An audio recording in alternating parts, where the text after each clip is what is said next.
Welcome to episode 3 of the Nyrdcast Interviews. This is Cripple Jay, and this week I talked to my friend Russ. Russ and I go back about 9 years. We both used to work for Inside Pulse Sports, where we wrote about baseball. Ever since then, we've become pretty good friends, texting back and forth, trading emails, working on different baseball stats. When I started my own site, Russ followed me to it, and we've been friends ever since. He's a very big baseball guy, and he's also big into obstacle course racing. This is part 1 of our discussion, and this is actually the first time we've ever truly spoken to each other before. So, enjoy.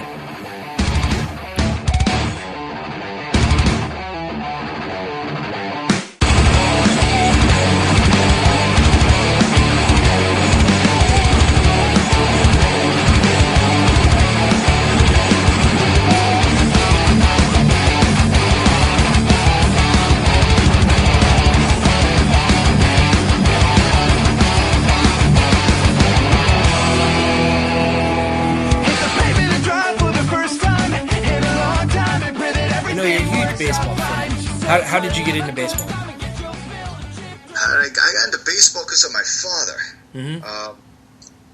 My father, the story was that, when my mother was going into labor, my father was playing softball. So the message went out to him at about midnight, my mother, not midnight, 10 o'clock, 9 o'clock, oh, your wife's in labor. Back then they'd have to drive to wherever they was, and he said, don't worry about it. Game's almost over. I'll be home soon. So I think that's how my love for baseball and softball started. Got passed down to you? Yeah, and we used to go to games a lot. I remember my first game was 76, I think it was, the old Yankee Stadium, and then my father, through his work, got tickets. And obviously, I'm a 7-year-old kid going to baseball games in 1977, and obviously it's the Yankees back then, the Bronx Zoo with Reggie and everybody, and Nettles and Thurman Munson, who was my favorite player growing up. And then you get hooked, because it's like it was crazy. And you're a 7-8-year-old kid, you don't know it's crazy, but you can tell. Yeah. In 77, and they win again in 78. And you just get hooked, and back then it's your team and nothing else. Oh yeah. When you love your team, and everybody else, Boston sucks and the Mets stink, and and the Blue Jays then just started, so they were horrible, and yeah. And you're a kid, and you have that passion that I don't know if it's the same today, but back then it was like it was your team and nothing else, and it just and then you start playing, then I moved out to Long Island, and then then you start playing Little League, and next thing you know you're good, so you keep playing, and next thing you know is you're in high school and you're playing, and you have this love for a game, and obviously I got out of high school and I wasn't good enough to keep playing, but then I'm playing softball, and as I got older, I think my appreciation for the game grew, because I also read a lot of baseball books, a lot of Yankee history, a lot of baseball history, a lot of biographies, even some fictional books that were kind of cool, and so you just get this love for a game, and next thing you know, it's just next thing you know, it's like it's your favorite thing to watch, and it's a way of life. Sit down. And, what was that? It's a way of life. Yeah, and you could sit down, and if it's a Friday night and it's 11, on the East Coast it's 12 o'clock, and for some reason you can't sleep, and you throw on ESPN, and there's a Dodgers Padres game, you can put it on for an hour and watch. Yeah. Yeah, And I think also the fact that I played and I caught from when I was, I think from about 9 years old until I was 18, baseball. I think I have a different appreciation also because, there are people, for example, my wife will watch a game one way. She, but I'll watch, I'll watch, all right, what's he throwing on an 0-2? I'll watch the catcher set up. I'll watch, the infield, if you're at a games, you'll watch the infielders shift on different pitches and the outfielders shift right, towards the pole or towards opposite field depending on how many strikes. So, all the little details. Yeah, it's crazy, and it's never something that, you outgrow. I think that even as you get older, I think that as long as you have the time, and that's the key thing, is the time to really just sit and appreciate a game. I know you're a huge Cardinals fan, and I know you go to games, but it's you're busy. You're busy in life, and I don't know if it's as easy for you as it was 5, 7, 8 years ago. When we first started BSing, to enjoy the sport as much. Yeah, I probably get to a handful of games now. Before kids, the year my wife was pregnant, I went to one game of every series the Cardinals played in St. Louis. Wow. So that's 35 now. 80 games. You probably went to 20-something games, 30 games? Probably, yeah. My in-laws had season tickets at the time, so my brother-in-law, whose wife was pregnant with their first child too, we were like, let's get the sound of our system. It's funny hearing about your background because it's kind of the opposite of mine. I got into baseball through baseball cards and reading the stats and memorizing them because I was not a good baseball player. I think I quit playing in 5th grade and switched over to golf at that point. So ever since then, I've bought baseball cards, I've studied stats. My basement is littered with stat books. So I was more of a numbers guy than actual playing. You know what? That's funny because you say that, and that makes me think because I collected until I was 20, until 1990. Yeah. And I mean, you know this, that until about what year would you say? 80, not 87. Maybe it was. No, yeah, 87, 88. Yeah. Around then, has to be 87, 88, when all these, I want to say these different brands flooded the market. Yeah, 89 was when Upper Deck came around. Yeah, but it was even before that a little bit, yeah. I think. Because which was the year, the McGuire rookie year? Not the on the American USA team. Was it 87? Right? Yeah, it was 87. Yeah, so that year, I think that I really enjoyed just collecting. Yeah. And now you've got me on this other tangent. I enjoyed collecting cards, and you buy the packs, and you chew the gum, and even though it was 4 years old, it seemed like you still chewed the gum, and it almost got to a point like with a Topps pack. If you saw the top card, you knew the 15 cards in the pack, right? Yep. You knew that if the top card was a Willie Wilson, you know that 7 cards down was a Robin Yount. Yeah, and it's still like that. Is it still? Okay. Yeah, with Topps. Topps. It got to that point. And I think what happened with me was around 1990, the value of cards decreased, which isn't really the thing. But I think what happened when the value of the cards, the average cards, started decreasing, then you got all these special sets that came out. Yeah. And I could even tell you brand names besides the 4 or 5 ones that were the standards for a long time. But then they came out with all these different sets and all these different versions, and the blue version and the peach version, and it just got to a point that it almost seemed to me, I'm in college, and back in 1990, I'm in college, I'm in my 3rd year of college. It became it felt like it was becoming a business. Yeah. And it was for many people, but for me, it was like it was like almost overnight. I was like, I'm done. 1990 was it. Yeah. So I totally get it though. Like I didn't even think of it, but I mean, I remember getting my first.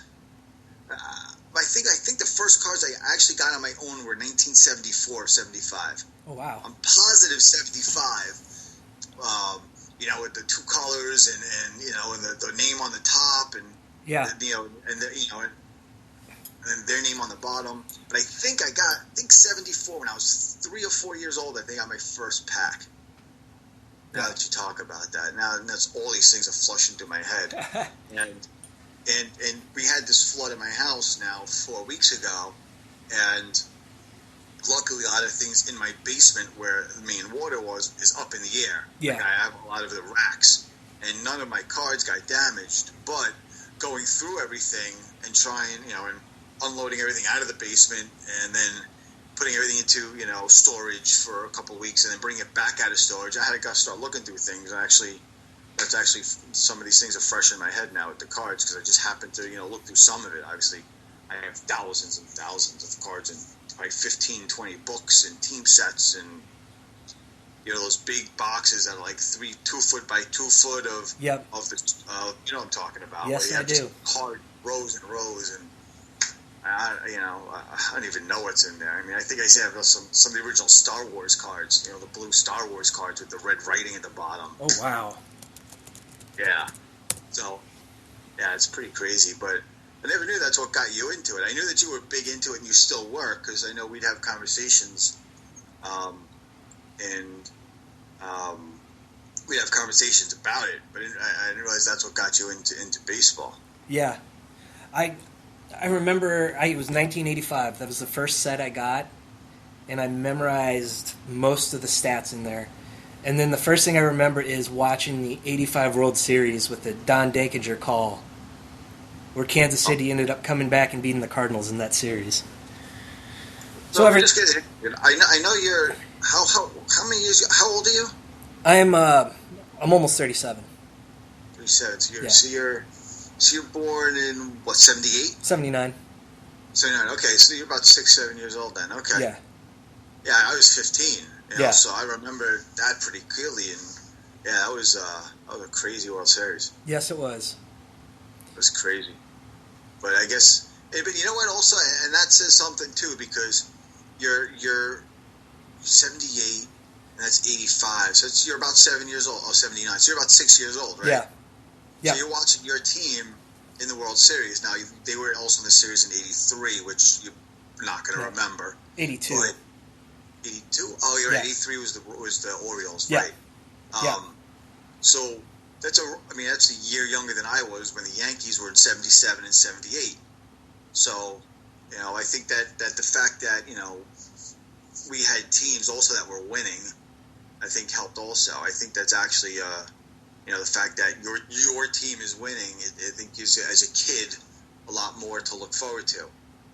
Yeah, and I think that's what's gotten my kids into it, too. Besides my passion for it, they get to see the Cardinals win like they have for the last few years. It's been very cool to see. Yeah, because you're watching it in their eyes. Yeah. Yeah, it is pretty cool. Yeah. My girl's at 2.5, so I have a few more years. Hopefully by then my team can recover a little bit. Yeah. So after you stopped playing, I guess it was a few years before you actually got into the business of baseball, huh? Oh, many. I stopped playing. I played baseball through. I think I was almost 20. Was at STEM usual, and then I was 19. I played for a couple more years, but I played softball. At one point I was playing like 5 leagues, and I always had a love for the game of baseball, and they always have. They have these winter meetings every year. You hear about the baseball winter meetings. Yeah. And what many people don't know is that's not only does every major league team go to these meetings, every minor league team that's affiliated will go as well. Affiliated is, those that are associated with a major league franchise, and the independents are independent. They're not. Yeah. And so the affiliated teams, they have their own winter meetings, which really what happens is that, and I'm sure you know about this, that like besides the fact that there are these winter meetings and the owners have meetings and the GMs have meetings, they'll have organizational meetings. It's not only so the Yankees will have meetings with all of their minor league affiliates at the same time. Now, even if the affiliates are owned privately, which many are, they still have meetings because They change every 2 years. They like to meet the owners, like to meet the GMs, like to meet the people who are making not decisions, but who are at least taking care of their players. Yeah.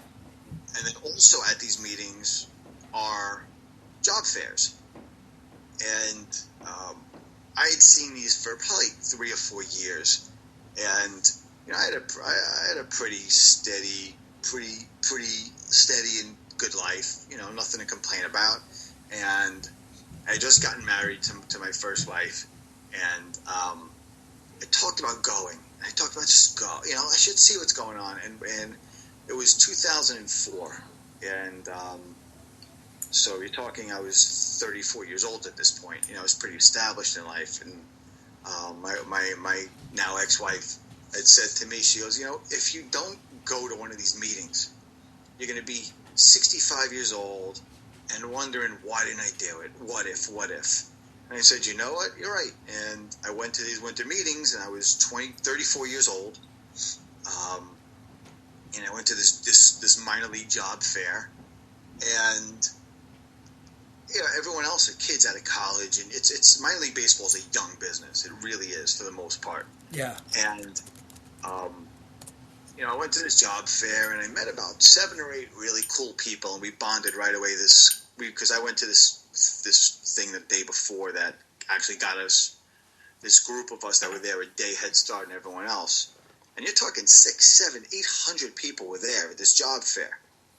And just to give a background, what used to happen, I don't know what still happens now, is any minor league team that had a job opening would put a post up with a number, and you would basically put your resume in a slot, and they would come through, take all the resumes, and then post names of who they want to interview. And that was how you found out. Oh, wow.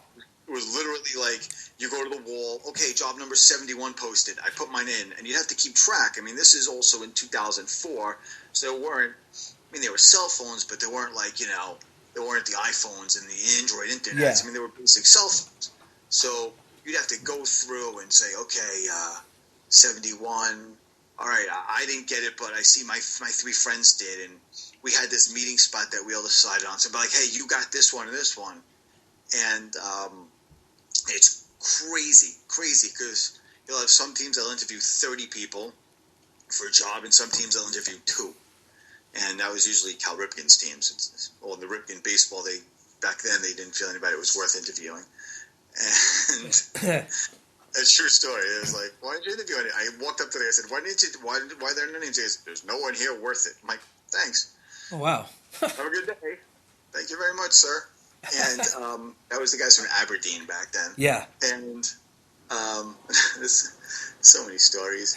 And so I ended up putting my name. I had like 3 or 4, if not more, interviews. Interviewed with a team in Hagerstown, Okay. which ended up getting a decent bond with the guy who was the assistant GM, who is now the GM in Trenton. His name was Will Smith, great guy. And interviewed for a couple other teams. Interviewed for a team of Quad City. Back then they were the Quad City River Bandits. River Bandits, yes. Yeah, they were a Cardinal affiliate. Yeah, so interviewed this, and that was actually just when their stadium opened. Okay. The new stadium down there. And I interviewed for that. You know, basically operations jobs, and Yeah. because I knew nothing. I mean, what did I know? I mean, I was a construction supervisor and a traffic engineer. I mean, what did I know? 34-year-old guy walking around with these 24-year-old kids. And had a really good interview with Quad Cities. Had a really good interview in Hagerstown. And had other interviews that didn't work out so well. One for a small town in Colorado. I can't remember the name of it. Colorado Springs? No. A single A team. No. Wyoming. He'll hit me. While I'm talking, he'll hit me. And, Billings? What? Was it Billings? No, it's Montana. I'll think of it. Cheyenne, I think it was, maybe. So it'll probably pop into my head while I'm talking. And ended up going for an interview for, wasn't Rancho, it was Lake Elsinore Storm. Okay. Which, in minor league baseball, is that logo with the 2 eyes. Yeah. Which which was for many, many years the most popular logo in minor league sports, any of the sports. And I had a really good interview with them. And what happened was, basically, and the interviews were all in this big room. Like, imagine like a ballroom with just tables, and every team had their own table. So the Lake Elsinore table, I'm sitting down with like 7 guys. Oh, wow. All right, so we're talking, and then that's it. You know, and then so that was be it. And then what happened was that night, basically, there was a minor league hotel and a major league hotel. That's how it really got broken up. So the big thing at night was the bars. Everyone would hang out at the bars. Right. And in this day before this meeting I was at, where I said that we got a little jump on everyone, one of the things they told us was, enjoy the bar, but don't be the story of the bar. Meaning, like, you know, don't be the guy who's on top of the bar dancing. Yeah. Yeah. It's great to be known, but not to be that known. Yeah. So I'm at the bar, and I get a tap on my shoulder, and it's one of the guys from Elsinore. And he pulls me over into the corner, and probably he had like 4 beers in his hand, I think it was. He sat me down at a table. He gave me 2, and he took 2, and we talked for about an hour. And basically what he said was, the guys loved me. However, they took over operations of another team that they think I'd be perfect for. And they want to interview me again first thing in the morning, 9 o'clock the next morning. Yeah. All right, great. So I'm all happy, have a good night, and I figure I shouldn't be partying all night long. I interview at 9 o'clock in the morning. Okay, great. So I get there, you know, a little before 9. I have breakfast. You know, I have breakfast at 8, whatever, and you get in your suit and everything, and your jacket and tie, and you go back down. And these guys, the 7 guys, were a mess. Every one of them was hungover, sunglasses, disheveled. Like, one of them didn't even go to sleep the night before. Oh, wow. It was, and I was like, really? They're like, wow, you're in a suit. I'm like, yeah, what are you talking about? So they told me the story that they took over, they and the team from Rancho Cucamonga, basically for the California League, the single A California League, they took over the operations of the team because the previous owner basically ran it to the ground and basically had said to the league, I'm done.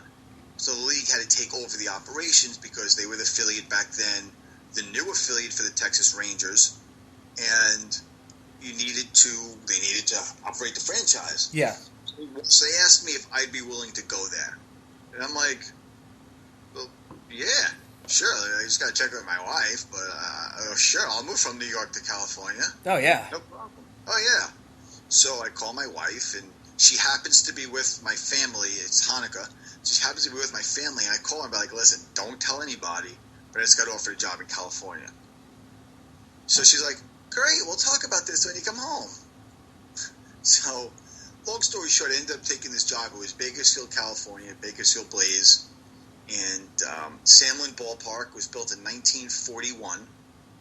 And I was the operations/sales manager. Okay. So, I'd never sold anything in my life. Didn't know what it was, basically. I knew it was sponsorships and tickets. Yeah. And operations just meant keeping the stadium together. Yeah. The stadium was built in 1941, and it was a wood stadium, all wood, and they renovated it in the 80s to like a concrete, bleacher stadium. So you had a lot of work to do. Yeah, it was Bakersfield, Samlin Ballpark is actually one of 2 stadiums in the professional baseball stadiums in the United States, the other one in Pittsfield, Massachusetts, that face west. So think about it. Oh, yeah. West. Yeah. So what they did in Bakersfield is they built a sunscreen just to left center, because that was supposed to be where the sun would go down. Yeah. And it would be in the batter's eye, so this sunscreen would block the batter's eye. Yeah. Well, whoever designed it designed a good wall, but they put it in the wrong spot. Oh. So when this was in, like, the left center field gap, for lack of better terms, yeah, it should have been in dead center. So games sometimes couldn't start till 8:40, 8:30. Ooh. And it's Bakersfield, California, and there's 2 seasons, fog and hot. There were 42 days when I was there, even at nighttime, the temperature never went under 100 degrees. Oh, wow. In a row, like 6 weeks straight.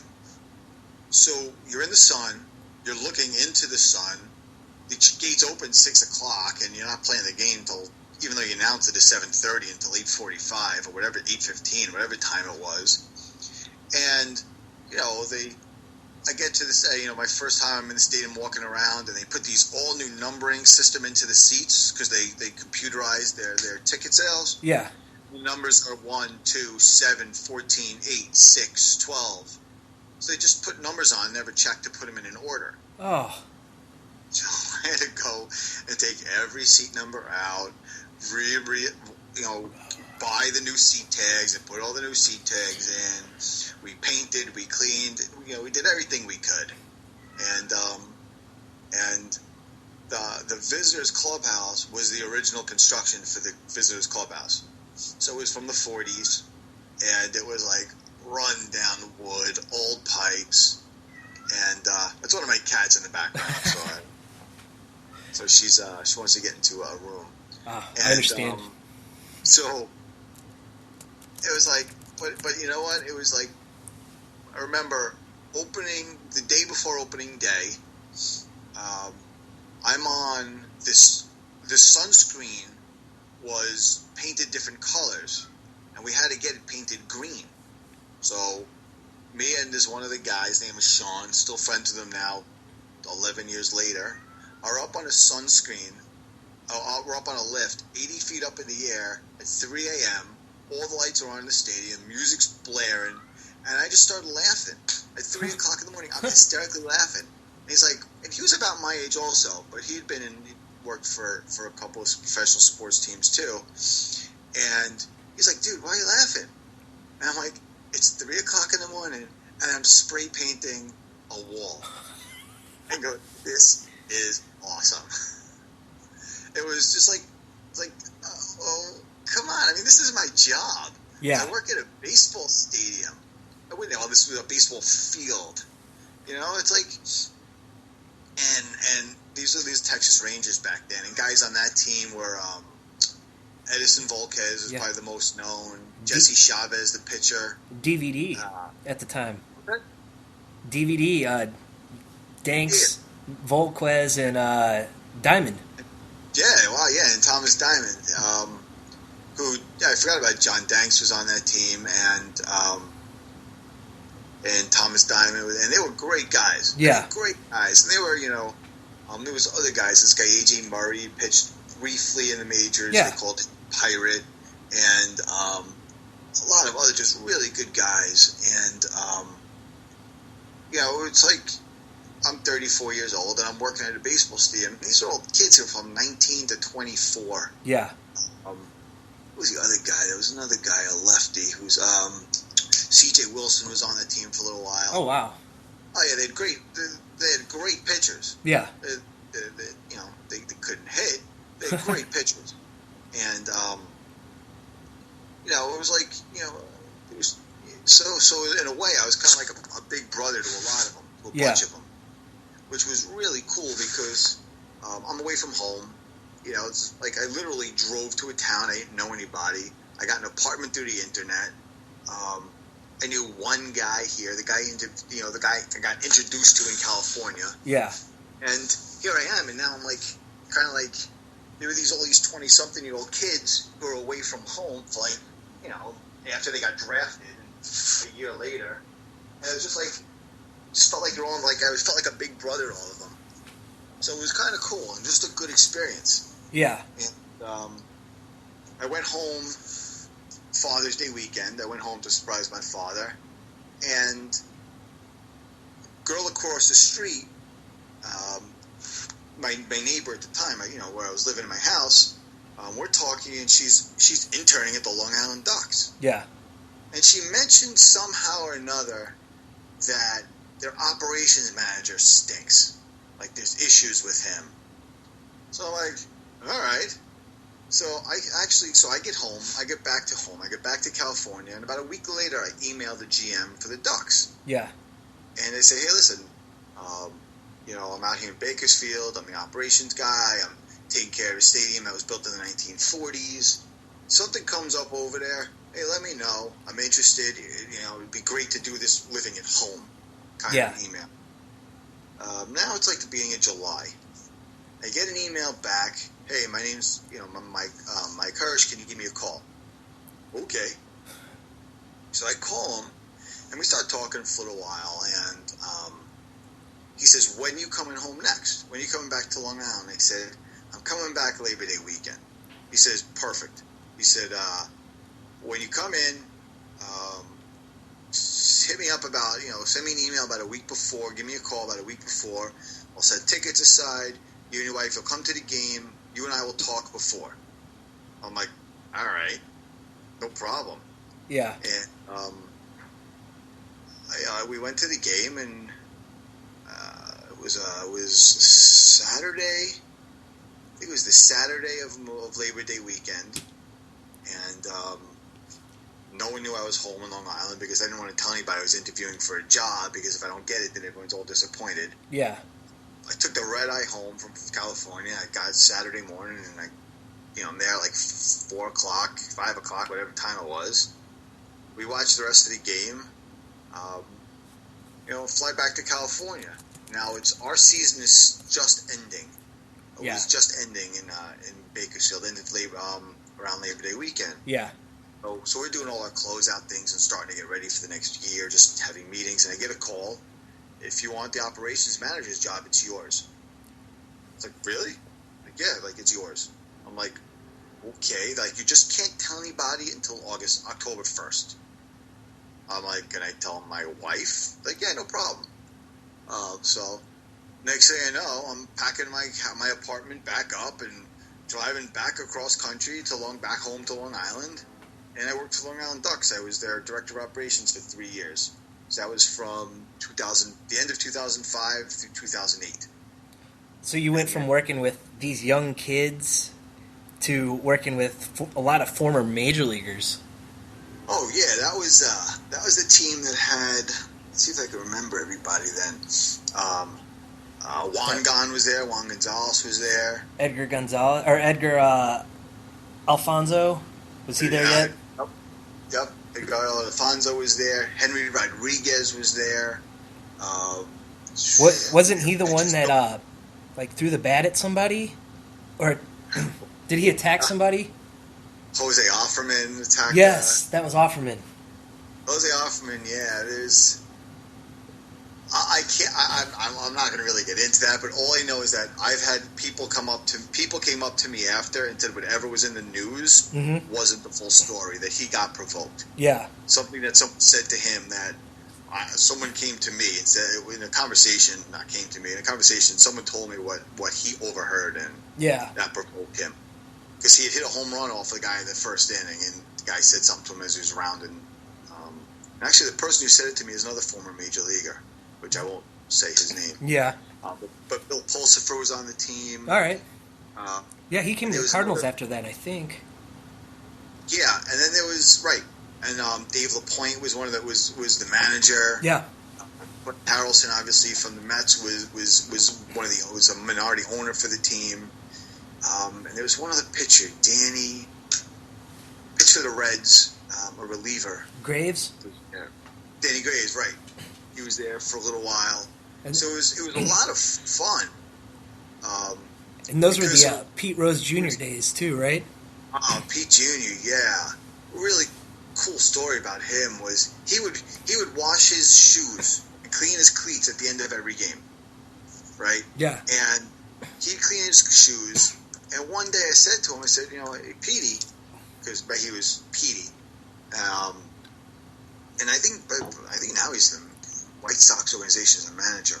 But I said to him, what are you doing? We have kids who do that, which we did. He goes, back when my dad was playing, he used to wash his own shoes.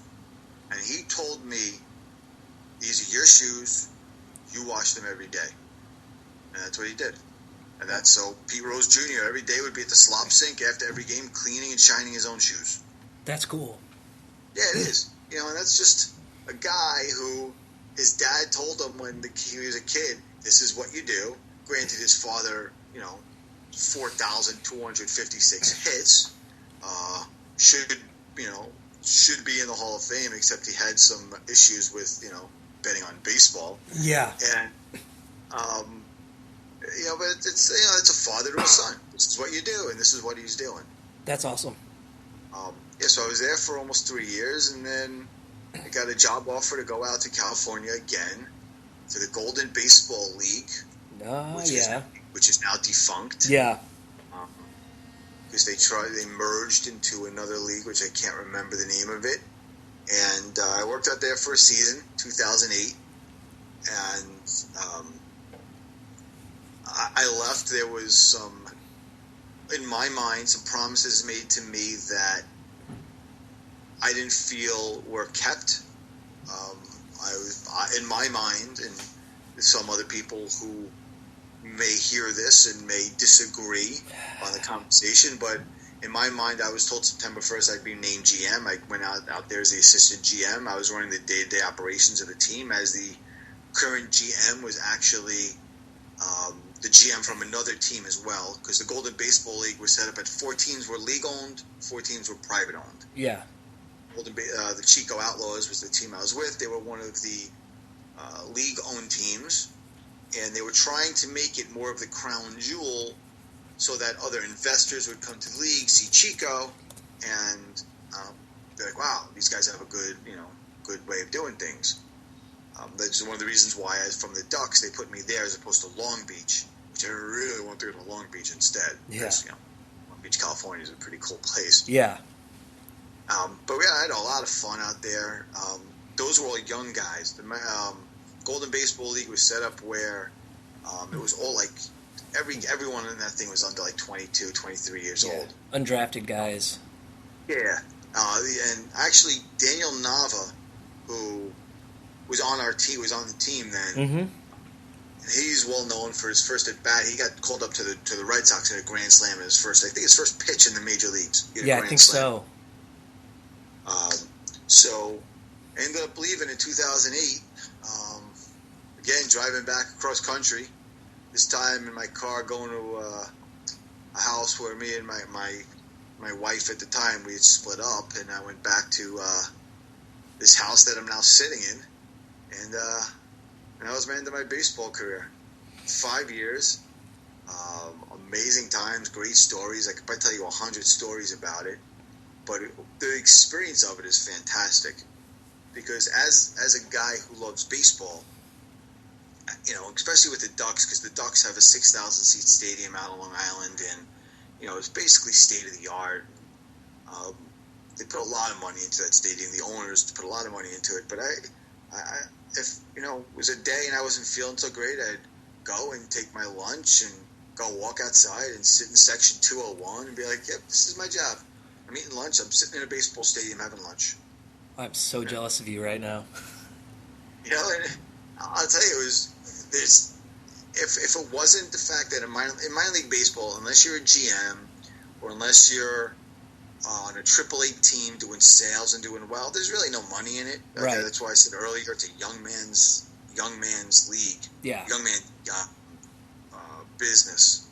But I was lucky that my ex-wife did pretty well financially, so we were able to support this career choice of mine of not making much money, and if I didn't get the job with the Ducks, she would have moved to California. We talked already, and she was willing to do it because she saw how much I loved my job and loved what I was doing. And it becomes this. There's times when you're a fan of the team, and there's a time when you're an employee.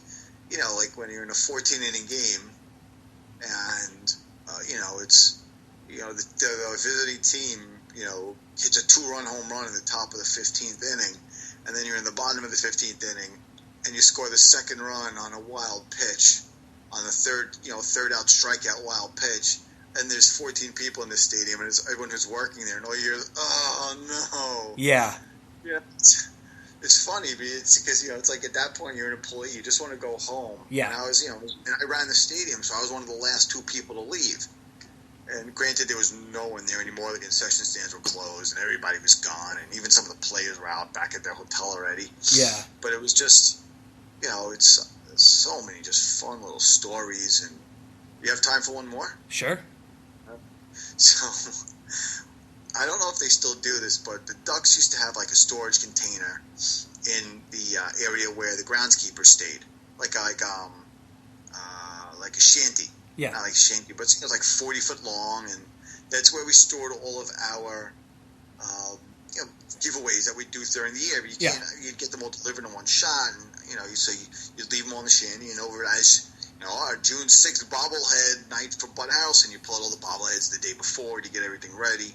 Yeah. So the first year I was there, which was 2000, the first season was 2006. So we'd get all our baseballs delivered the beginning of the year. All right, and the beginning of the year is, April. Yeah. All right, so then, of course, then you get a second half delivery during the year, because you'd go through a few dozen baseballs a game. Yeah. And it was hot, really hot. It's the end of the summer. This thing shanties out in the sun. You go in there, it's like 120 degrees, and so we'd go every day and bring out the baseballs and give them to our visitors clubhouse. The visitors clubhouse manager, this guy Emil, who's fantastic. He's still working there. He actually worked in Cincinnati Reds minor league, the Cincinnati Reds spring training this year. Great guy. He'd rub up all the baseballs for me every game, rub them up for the manager, for the umpires, and just like for like 2 or 3 games, I noticed like every ball hit the left field was a home run. It's like, what's going on? Yeah. And then it hit me. These balls are cooking in the shanty every day to 120 degrees. Oh, wow. So the baseball is like 4 ounces, yeah. I think it is. I never weighed them, but there was an obvious difference between A and B. Yeah. In my hands. So we ended up pulling them out of the shanty, except for like a few dozen we left in there. And there was one game, it was like an extra inning game, and it was like 12th inning or something. It was going into the 12th inning, and we needed more baseballs. And my choices were go to the baseballs in the air conditioning or get baseballs at the shanty. So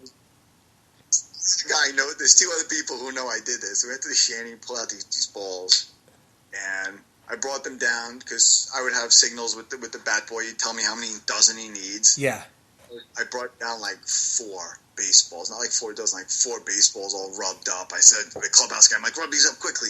And I put him down bottom and told the first guy, it was like this, I don't even know who he was, but I would say that he's like the second baseman. It was like 5'6", like $170, that kind of guy. Yeah. He had a ball like landed yet. Wow. He hit this ball left field that was like a moonshot rocket. It had to go like 390. Yeah. It was tremendous. And I'm just laughing because I set it up.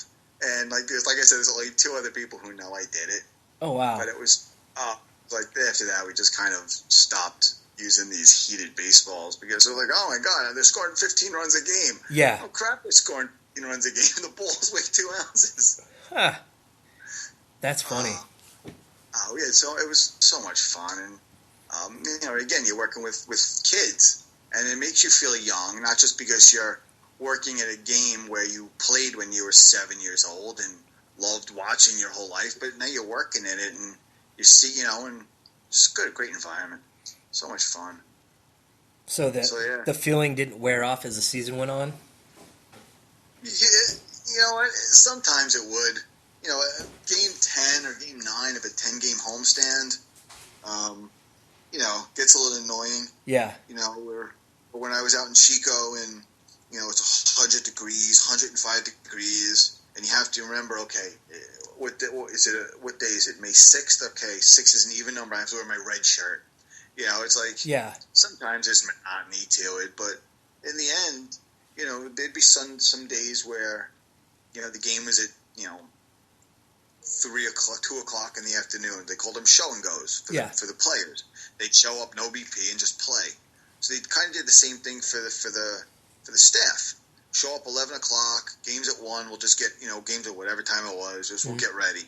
I would still go at 8 o'clock in the morning, 8:30. Yeah. Have my cup of coffee, just walk around, set up the stadium. Yeah. It's like, come on. It's like 85 degrees out. There's a breeze. We're talking about a baseball stadium. You're not talking about, I'm not tarring a roof. Yeah. And, it's looking back, there were some days that were just monotonous. Game 10 of a 10-game homestand. But in the end, it was, especially in Long Island, there were thousands of people there every night. Sometimes 2,000, sometimes literally 6,000. And, it's exciting. You're walking around and, I don't know how other people felt, but I was the director of the stadium. I ran the stadium. Yeah. Every little thing that went on there, whether, it was under my reign, so to speak, my control, and from the staff to the from the staff to the clubhouse managers to the groundskeepers to the subcontractors that came in to do work, to making sure every seat was working. I took pride in it. Yeah. And when there was something wrong, I hoped that I could get it fixed by the next day. It was good. It's nice when someone goes, "Holy cow! I know there was a problem yesterday. Thanks." Yeah. Or me and this guy Chris, who became a good friend of mine. Now he's in the Air Force. You'd get a report of a kid puking, and we'd race to see who cleaned it up first. It's just have fun with it. It's, there's this one kid who puked from a Little League team, and they're all hanging out. I'm like, "Oh, look, you had hot dogs." And I was like, "Oh." Got a kid question. So I'm like, "Look, you had hot dogs and fries." Because he literally had just had hot dogs and fries, and you could tell. And, but, I think with any job, too, though, if I know you work in an office, and I know, to this point, I've known you 9 years, I don't think I have a clue what you do for the most part. You explain it to me, and half of it goes over my head. But if you don't have fun with it, whether it's working in an office or now I supervise construction or baseball or my current wife used to work for Disney. If you don't have fun, or at least try to have fun doing what you're doing, and you're just miserable, no matter what it is, you're going to be miserable. So at least you should, try to have fun with it. Yeah, try to make the best of anything. Yeah, exactly. In any situation. And believe me, those 5 years, I made the best of them. I definitely made the best of them. Yeah. I look back and I wish I could still be doing it. Every day of my life, I wish I could be doing it. Yeah. It's hard for me to this day at a baseball game, not hard to stand during the national anthem, but for 5 years, I'd be doing a million things. The national anthem would hit, I'd stop. Yeah. Obviously, take the hat off. I had to stand. I'd have my right hand over my heart with my hat. My left hand, I would actually hold the back of my shorts. Just this thing I did. I don't know why. I just picked it up my first game, and I did it for 5 years. Yeah. But it's like, now it's like, it's just weird. It's still too weird to you stand at a baseball game and the national anthem, and I always feel like, all right, it's over. I can move now. Yeah. Like, okay, now I can sit down and eat a pretzel. Yeah. But it's, and I'll look around even when I go to Yankee Stadium, I'll look around, I'll be like, I guess I just see things still as an operations guy. Yeah. I like watching the grounds guys because I've done it. Yeah. When I went to Milwaukee, and they're doing the sausage race. Yeah. I once was, for a while, every so often I was the Long Island Ducks did a hot dog race. I was one of the hot dogs.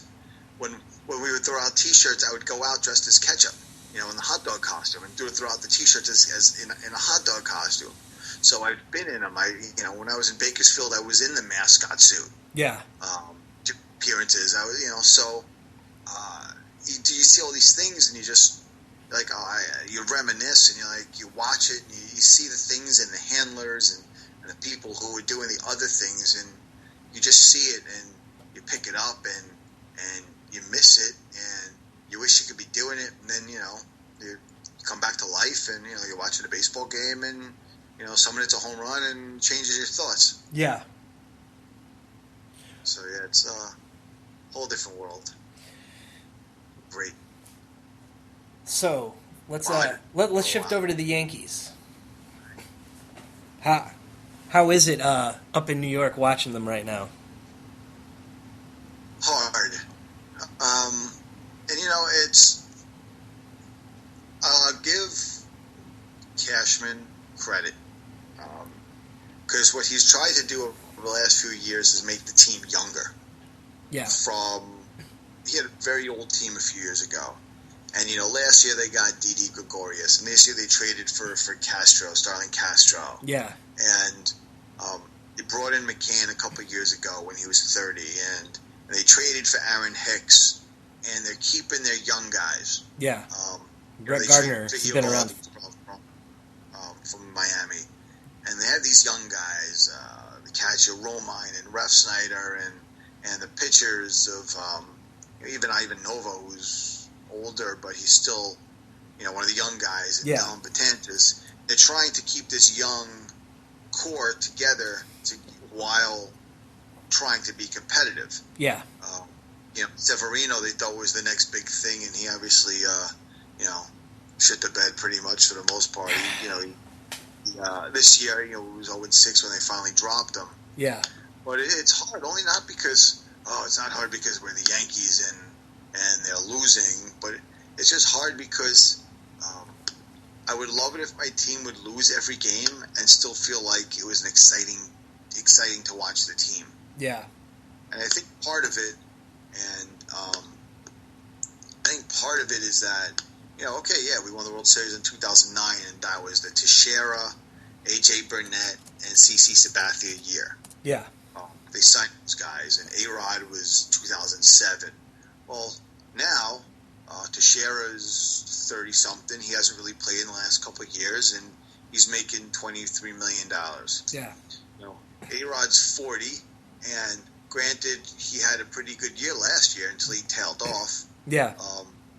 He's 40, and he has 2 more years left at like $15 million a year. And CC Sabathia has found this rebirth, so to speak, and he's having a pretty decent year. But they went out, and guys like Ellsbury, who was supposed to be, the next guy. I mean, they have him signed 2021, I think it is. Mm-hmm. He's making $21 million a year, or 20, whatever it is, and it's hard because you want them to be what they are. You want Ellsbury to be the back of his baseball card. You want Teixeira not to be hitting under 200. And healthy. You're hoping every day Tanaka's elbow doesn't go. Yeah. Pineda, it's almost like that they have talent, and that it's there, and you just can't figure out why it's not there. And I'm not going to be able to figure it out. You're not going to be able to figure it out. But, dude, what's going on? You get 2 strikes, and then, the next guy hits a ball 900 feet. I don't understand. What's going on? And I think that's the, and then, they signed Chase Headley to this contract that's untradeable. Yeah. For 2 years at $13 million a year. And not that I don't like him, but it's not, when they signed him, I don't think there was another option, although Martin Prado was out there, and they could have gotten him back. But it's a hard team to watch, and it's not because of the pitching; it's because of the hitting. Yeah. There was all the old worries about the pitching, and Sabathia is getting older. What's he going to do? And Tanaka's elbow, and Eovaldi, and Michael Pineda. The pitching's not horrible. No. I mean, the pitching's not horrible. It's they can't hit. Sabathia's ERA is 2.5 or something. The kid Severino just couldn't do anything. They got this bullpen that they call out here no run DMC. Instead of run DMC, run DMC. Yeah. I mean, for Dellin, Miller, and Chapman. Yeah. And it's electric. You know that if you get to the seventh inning, for the most part, you're going to win, which is kind of how it felt in 1996, 97, 98, and all those years. But back then, there were guys that were hitting. Yeah. It was a balanced team then. Yeah, but exactly. And it's just harder to watch only because there's the ability there, and you just can't figure out why it's just not working. Yeah. And part of it is just, maybe the guy's just getting old. Maybe Teixeira's just done. Maybe A-Rod's being 40 finally starting to catch up. Obviously I haven't mentioned Carlos Beltran because he's having a good year. A really good year. Yeah. But, even Brett Gardner, I have the stats up in front of me, and Gardner's hitting .250, and he's walked 11, he has 11 stolen bases this year, and he has 46 strikeouts. Gardner was supposed to be a guy who, he has a really good eye, he sees a lot of pitches. Yeah. You bet 250, on base is 360, you got a problem. Yeah. It's not what you're supposed to be doing. So it's just frustrating as a fan. And, they're the Yankees, and you get this opinion that they're supposed to win every year, but it's not even that. Because, I'm smart enough to figure out that the Yankees aren't going to win every year. Yeah. I'm smart enough to figure out at some point all these contracts are going to catch up, and I actually pulled them up too while I was talking to you, that they got, Tanaka signed through 2020, although I think he has an out in his contract. Yeah. Well, Ellsbury signed 2021, although he's making $21 million through 2020. McCann's making $17 million for 2 more years after this year. Headley's making $13 million for 2 more years. Gardner $11.5 million for 2 more years. Starlin Castro is making 7, almost 8 this year, then 10, then 11, then 12 for the next 4 years. That's a good contract. Yeah. But it's like a lot of, the Yankees are finally paying for these contracts. Teixeira's a free agent this year. Beltran's a free agent this year. Chapman's a free agent who I don't think they'll re-sign him. I think they'll trade him or Miller before the end of the year and sign. If they trade Miller, I think they'll sign Chapman. But that's $40 million coming off the top of off your salary, where it's already $220 million. Yeah. At that amount, it's going to be hard even to bring in new people because you've got so much money already tied up, even with $40 million coming off. It's almost like you want A-Rod to say, although he's only at, 17 million? Where's A-Rod at? Oh, he's at 21. You almost want him to say, I'm done. And I know you guys did a lot for me, but I'm done. Which he won't, because he's almost at 700 home runs, and he wants to get to 715. Yeah. He knows he'll never get to 62. Yeah. But he wants 715, which he needs 20 more to get there, which I don't think he'll do this year. Yeah. And you want some of these guys to just, you wish you'd be like, just frustrating, because you know that, we won 6 years ago, and we're still paying these contracts. Yeah. It's crazy. They re-signed Sabathia,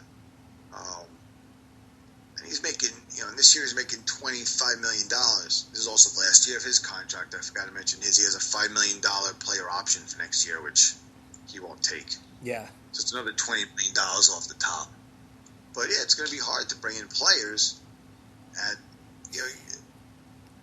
for a while it was the names, the Ellsburys, the McCanns, and those aren't the guys that always win. And you know that. Yeah. From I forget the guy's name, Eckstein, is that his name? Yeah. That it seemed like every time he was in the game, he won. He kind of reminded the Yankees back then. It was a guy like Scott Brocious. Yeah. You always knew that he was going to come through. Yeah. That's how David Freese was in 2011. So, but yeah. So as a fan, do you want them to be sellers at the deadline and kind of restock the system, or just play it out and see what happens? I don't think the Yankees would ever be sellers. I think that if they got, because I think that in their head they can't be sellers, because you can't. Listen, they charge not for all of their seats, because there's a lot of stories about some of these tickets, and yeah, the ones behind home plate are expensive, really expensive. But they charge, I don't even think they're the highest average ticket price in the league, but some of the seats are expensive. Yeah. And they have a lot of sponsors paying a lot of money to be there. And, and they don't own the Yes Network anymore. They partially own the Yes Network. Yeah. And they got all this money that's being put into this team that you can't really say, we'll take a year or two and get ourselves better again. When they did that in the mid-'90s, there wasn't all this. There wasn't the new stadium and all this money that's supposedly, now you're talking on a 40-man roster, before they even step on the field, the team has made, more than enough money to pay for everything plus. Yeah. But, it's very hard, I think, in this market, and the Mets the Mets get a lot of grief for it, is that it's very hard to be in the New York market with all the money that's being spent, not just by the fans, but by the sponsors and everyone else, to support the team, and then the team doesn't go out and spend money. Yeah. It's a catch-22 that these teams are in, and St. Louis has that conundrum a little bit, not to the same extent, where they got this pressure from their fans because they're always winning. Well, how could you take 2 or 3 years off when you're always winning, and we're spending all this money to be part of the team? Yeah. We're going through that right now. To the same extent, but the money's still there. So it's very hard for the Yankees to be sellers. So I think there's a way they could do it where, listen, if someone's going to offer a starting pitcher and a couple young prospects for Miller or Chapman, yeah, okay. Would I trade Betances? No. But if someone's going to offer something that makes sense, of course. They have a pretty... Their system isn't so bad. They have a lot of guys who I think will be good players in a few years. It's just they're a few years away. Greg Bird got hurt again. He was the first baseman that took over last year. Went to Shearer, got hurt. They have this guy Judge in the minor leagues. This other pitcher Cessna, and there's another minor leaguer Mateo. I'm just blanking on his name. And these are all supposedly prospects who are not. They're not missed prospects. Right. Yeah, but they're young. They're not ready to play. Right. So, it's that fine line of, okay, how do we get to the point where these guys are in our roster every day and they're playing while we are keeping a team on the field that is still winning. And I think that they tried to do that this year. And like I said, I give Cashman credit because I thought the Castro trade was brilliant. Yeah. I think that was a fantastic trade. The Didi Gregorius trade last year that he made, I think that was a great trade. You're having two guys now who are 26 years old in the center of your infield. It's a good start. McCann is a player. Maybe he's making a little too much. Maybe you were bidding against yourself. But he's a player. I'm never going to forget when he stood at home plate against the Brewers when he was with the Braves, I think it was. Yep. Yeah, Carlos Gomez. He wouldn't let him catch the plate. Yep. It's like you need those guys, and I thought that was a little too much money, but I thought it was a signing for the guy for the clubhouse. He needed it. Yeah. But you have to. I don't think there's too many guys on the roster who people want besides Chapman and Miller. I don't see anybody who thinks that Beltran might be something that people are going to want if he keeps this up. If he's at July 28th, and he has 27, 28 home runs, and and 65, 70 RBI, still hitting 280. Someone's going to make an offer. Maybe He may as well. Maybe the Giants will make another Zach Wheeler type offer for him.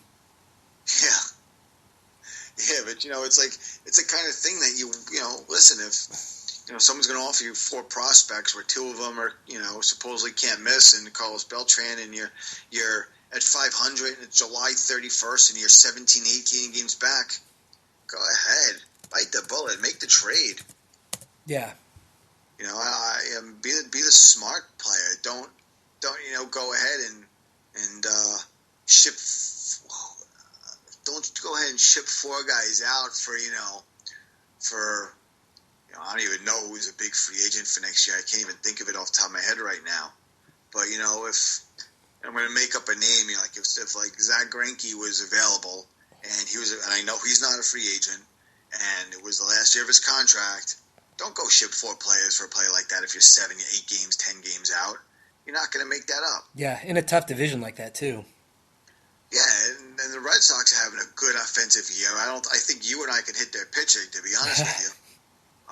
But they're having a good offensive year. Yeah. And the Orioles are the Orioles, the Blue Jays are the Blue Jays. And the Rays are the Rays. And this year they're the Rays. Yeah. And it's a tough division, and I don't think the wild card's going to come out of there. I just think that there's just too many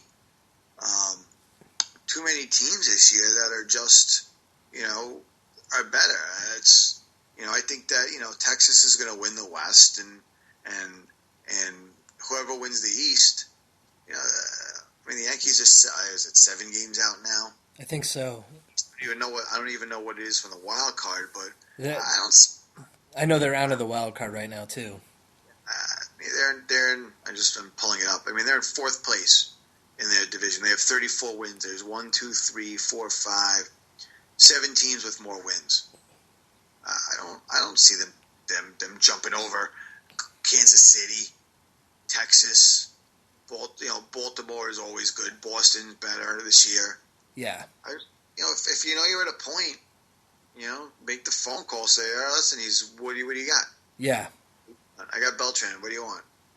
I got a DH for the rest of the year. You got 2 young pitchers. You got 3 young pitchers. You got you got a third baseman. You got whatever it is. Yeah. And would I be upset if they're sellers? No. Would there be a percentage of the fans that wouldn't understand them being sellers? 100%. Oh, There'd yeah. be the New York sports radio. I don't understand. They're selling They gave away Beltran for 4 minor leaguers. I don't understand. I don't know why you would trade Chapman for a starting pitcher and 2 minor leaguers. I don't understand. Yeah. Well, you know what? You're going to lose these guys anyway at the end of the year. So, if you can get 4 or 5 players for your minor leagues. And sometimes it's not even about just getting the best players. Sometimes you need to just stock your minor leagues. Sometimes, I dropped the phone. Sometimes you need, when you believe it or not, when you bring guys up to AAA, guess what? Guys have to fill in AA. Guys going to AA, guess what? Guys have to fill in single A. Yeah. Going back to when I was in Bakersfield with Texas, we would. From July and August, every day we were going to and from the airport with a guy flying out and a guy flying in. Yeah. When they called him Edison Volquez, then he was Edinson Volquez to come pitch. I brought him to the airport at 7 o'clock in the morning to go wherever he was flying because he was actually going from single A to the majors. Actually, he went to double A for 1 start, then to the majors. And then, guess what? 6 hours later, we got a phone call. Hey, this guy's flying in. Yeah. At 1:35 p.m. And you go pick up this kid who doesn't know who he's looking for, and he has a Texas Rangers bag. You're like, I know you. You're the guy I'm looking for. Yeah. And you introduce the guy to yourself, and you drive him to some room that he's going to stay in for the next 6 weeks until he gets cut or goes up, whatever. But, that's some of these players who are in these trades that you don't hear of. That's what their purpose is, really, is listen, we need guys to just fill in our rosters. Yeah, and you sit there and hope for the best that something can come of them. And you'd be very surprised. You'll get a guy who was a catcher all through his life, and all of a sudden, he can't hit anymore, but he has this arm. The next thing you know, he's a pitcher, and he's throwing 96 miles an hour, and he's now you've made him a reliever, and 2 years later, he's in the majors. Those stories, they're more often than you think because you don't really hear the whole story. Yeah. And do I think the Yankees will be sellers? I don't think they will call themselves sellers, but I think that when they come to a point of realization that, we're the 7-8 teams in front of us, it's July 28th, we're 8 games out, 9 games out, and we don't have a shot, I think they'll trade some players. That's what I think they'll do. Beltran and a reliever? Yeah, I think so. I mean, it makes the most sense. Yeah. Depending on the offer. Do I think that Beltran will go to the highest bidder? Yeah, if he stays hot. Yeah. All of a sudden he shows his age, and he starts hitting 220 the rest of the year. Yeah. They would never trade him right now. Although this would be the time to trade him. Yeah. He's hitting 283 with 18 home runs, 50 RBIs basically in 66 games, and he's playing the outfield. The only reason he's playing the outfield is because the Yankees have 14 DHs on their roster. I'd be calling San Francisco right now. It'd be fantastic. Yeah. Supposedly the Giants have been calling the Yankees about Miller. Not yet. You don't want to do it yet. It's still still middle of June. Yeah. Actually, middle of June. But in a month, take the phone call, man. If the offer is good, and you could justify it, just do it. Just pull the trigger and go. Because in the end, I think you're not going to have them anyway.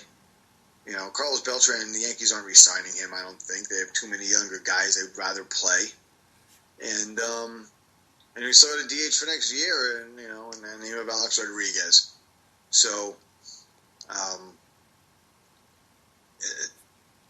it's tough. It's not even it's you watch. And I'm not a Rangers fan out here in New York. The Rangers go through the same thing. The Knicks have gone through the same thing. It's you can't rebuild, but you end up selling your whole. You're selling not the Rangers as much as the Knicks, but the Knicks sold their future for nothing, for Melo. Yeah. And they're paying. They're still paying for it. You don't want to do that again. You did that already.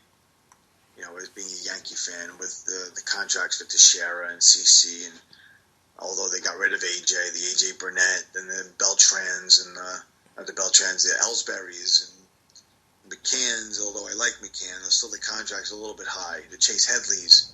Yeah. Still your future, and I don't know if you have to right now. After this year, I think you got too many younger guys who can actually handle it. Granted, they just signed Ike Davis, but I think that the guys who can handle it after this year. Yeah. If not this year, definitely the year after. Yeah. This is Beatdown in the Key of Happiness by 4 Years Strong.